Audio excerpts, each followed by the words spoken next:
Springs. This is my last class, and I'm ready to be done. My name's Curtis Myrick. I'm from Cabot, Arkansas. I've got one more semester left, and I'm equally ready to be done. All right. Quick disclaimer, this is going to be one continuous shot because neither one of us have editing software, so bear with us. It is 96 degrees today. It is 63% humidity. It's like a low, hot cloud out here. But anyway, we're going to try to give you a little knowledge, have a little fun. We don't have any adult beverages, but I did bring some cold drinks. All right, you want to start us off with some rules and regulations? I can. All right. So, when we're playing bocce ball, the starter takes the pleno, little white ball, with your foot on the backboard. You get one step. You just got to throw it, and it has to make it at least halfway past, or at least half past midcourt. It has to be at least 12 inches from both sideboards. If I throw it too far and it hits the back wall, then it's dead and we have to redo. I get 3 chances, and at the end of 3 chances, he gets a shot. Right. If I can't get it in 3 chances, and he doesn't get it in 3 chances, then we're both terrible, and we should probably quit, but we're going to keep playing, and the referee will then put it at a point that he deems fit. Which I guess would be Brett, our cameraman. You would have to be the referee. So, at this point, I threw the pleno, so I would first throw my bocce ball.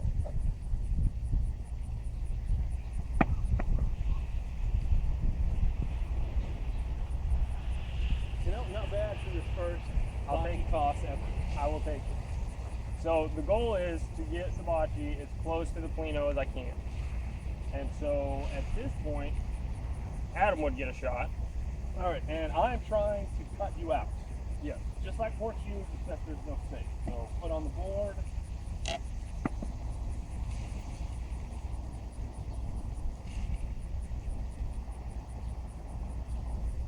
And I did not touch you. So what because is that? he didn't cut me out, he would get to go again. All right.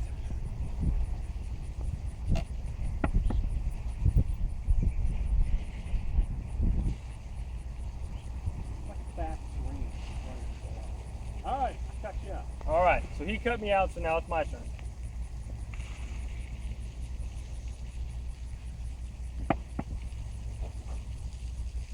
Slow and steady. Right. Now what happens if I throw it too far and it hits the backboard? If he hits the backboard without hitting another ball first, then that ball is dead. It doesn't count. So I think that one is closer, so I think that would be your turn. It's me again. All right.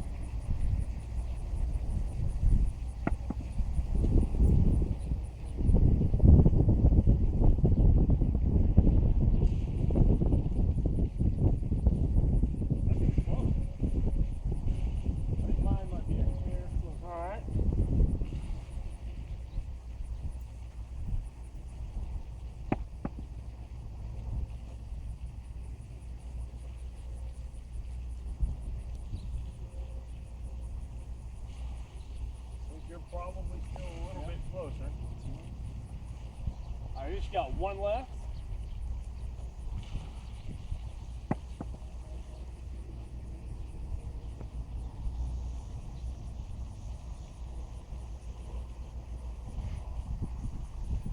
All right.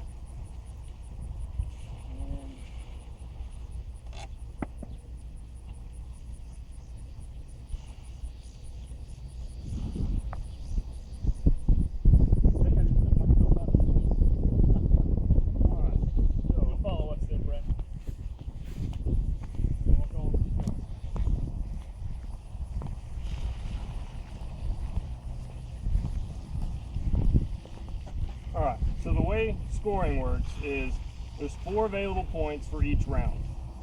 Because you take the 4 closest balls, and in this case, I think it's these 3 and that one. It would be, or those 2 and those 2 maybe? well, it would be the closest ball, which is your web room right there. And then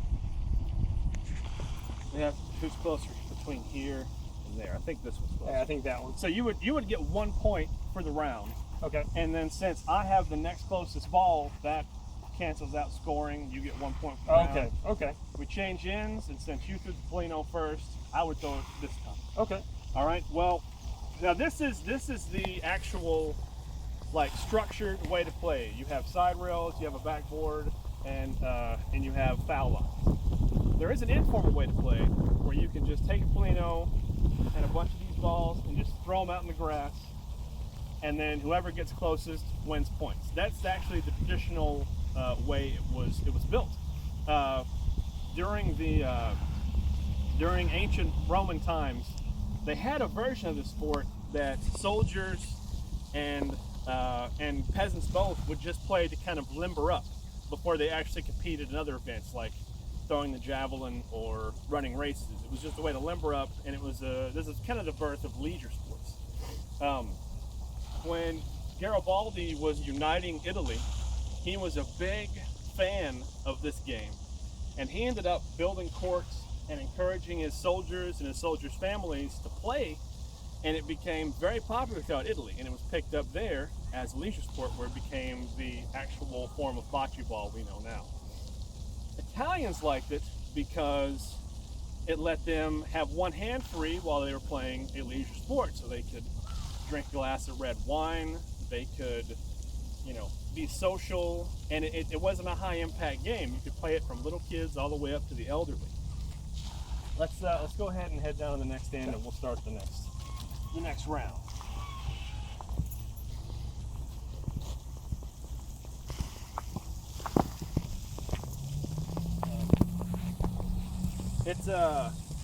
It came stateside in mainstream when George Washington began playing a lot of it after a visit to France.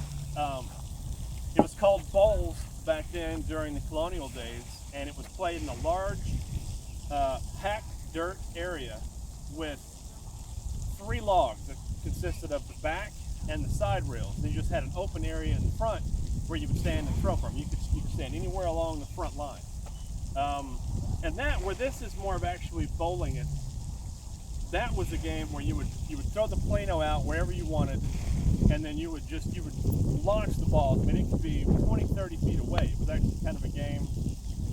It was higher impact than this, and you required a little bit of strength because the balls back then, I want to say these are like 3 to 4 pounds. I think the balls back then were 6 to 7 pounds, and they were made of stone. All right, we're gonna hit the next one.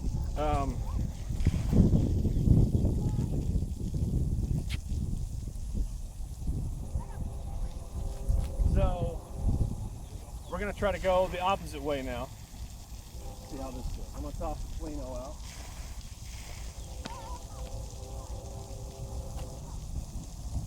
So Curtis, what are some of the games similar to this that you might have grown up playing, like maybe bowling or lawn Horseshoes, darts? washers. It's kind of like a combination between horseshoes, washers, and kind of bowling in this aspect, since we're playing on a concrete covered by synthetic grass. So the balls really roll a lot better than we thought they would. Exactly. In all honesty, It's like a fast green when you're putting. yeah. So, Go ahead. I'm sorry. oh, you're good. So now we'll go to the second round, and in competition, or when you're just playing leisurely, generally score is played to 12 points. In a tournament style play, it would be all the way up to 15 points. So and as you can tell, sometimes it can take a while because I only scored 1 point the first round. So we'll give you a second round here. Well, in researching this, I actually watched it was France versus Thailand. It was a world championship match that lasted 52 minutes. A game of grown men, basically lawn bowling. And it was actually pretty competitive. You had 2 different kinds of players. You had spotters, which were guys that would throw. I mean, and this was played on the traditional sand over a harder surface, so you could actually throw the ball pretty high in the air. You had spotters, which are guys that would throw with a backhand motion, and they would try to stop the ball near the Polino. And then you had strikers, which were the other teammates that their entire job was to throw the ball as high and as hard as they could to knock the other teams away. And it got intense, and there was an entire crowd of people cheering. I didn't know it was that big of a sport internationally.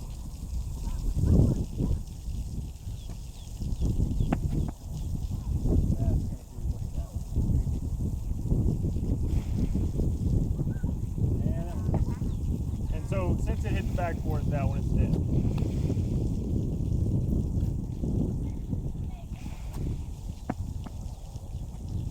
I think That might be dead too.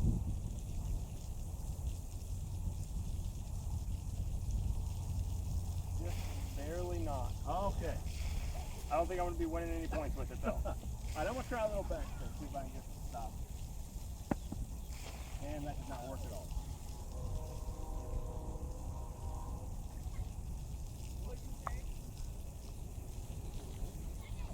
But my ball's not dead because it hit his first.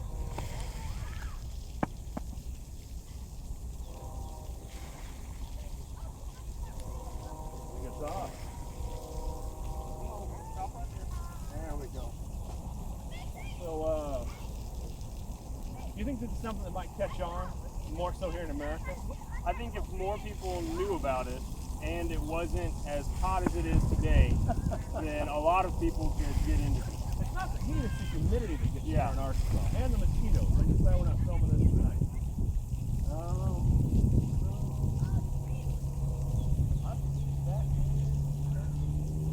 Can I go? Yes, sir. All right.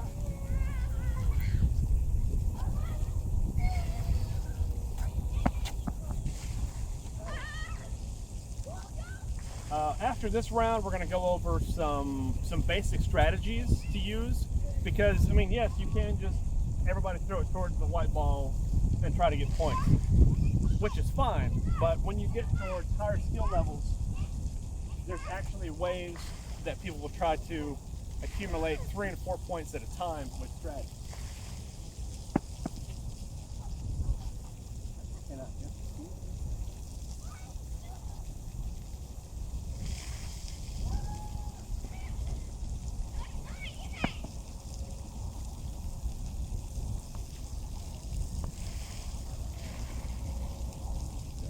Well, I'll end up with 1 point for that one because my red one is a little bit closer. So that's 1-1. It's been 10 minutes. This could be a long game if we're playing it well. If you'll follow us, we'll go over some basic strategies.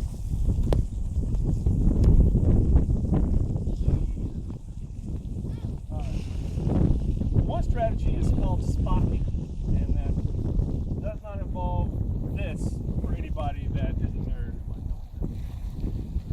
What you do is, say you have,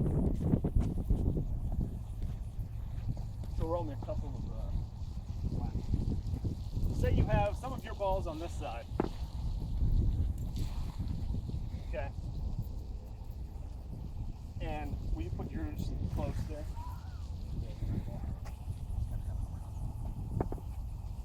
Now say that Curtis has 3 balls here, okay? And I'm trying to get, I've got 2 left to score, okay? Now imagine as if I'm way down there and am somewhat skilled at this game, because I'm not. Spocking is when you purposefully change where the Polino is on the playing surface in order to get points. So if now that's Curtis with 3 balls out of scoring range, and all 3 of mine are now points. I went from having 0 and him having 3 to me having 3 and him having 0. Another strategy, especially if you're ahead, is called blocking. You want to roll your bocces to a point where they might be blocking the Polino. Now, if he hits it hard enough and in the right angle, just swing around this way, Brett. If he hits it hard enough and in the right angle, he might do some good. But for the most part, see, he's got 1 in scoring position and I still have 2 in scoring position. So my next ball, I would try to knock his out of the way. And now that's giving me a free swing.